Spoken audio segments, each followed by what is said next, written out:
অনেকে pain killer খেয়ে ফেলেন। এটা আপনার পয়েন্ট অফ ভিউতে কি সঠিক?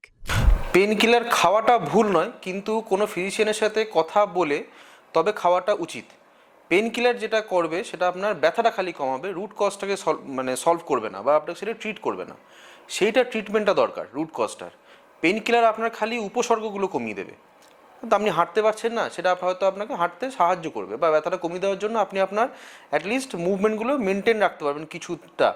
বাট অবশ্যই সেটা যেন রুট কজ বা যেটা আপনার কারণ ব্যথার সেটা যেন চিকিৎসা হয়।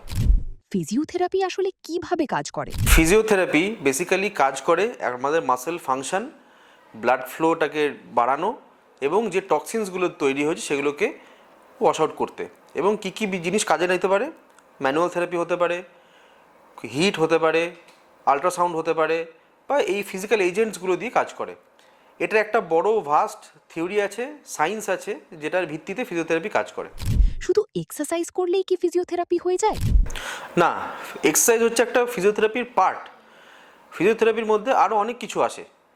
সেই জন্য ফিজিওথেরাপি যদি আমি কিউমুলেটিভলি বলতে চাই, তাহলে তার মধ্যে একটা ফার্স্ট প্রায়োরিটি হচ্ছে অ্যাসেসমেন্ট, তার সাথে হচ্ছে কিছু মোবিলাইজেশন, ম্যানিপুলেশন বা অন্যান্য ইলেকট্রোথেরাপি মোডালিটি, সেইগুলোর সমগোত্রীয় নিয়ে ওটাকে আমরা ফিজিওথেরাপি বলি। এরকম আরও ইনফরমেটিভ ভিডিও পেতে পেজটিকে ফলো করে রাখুন।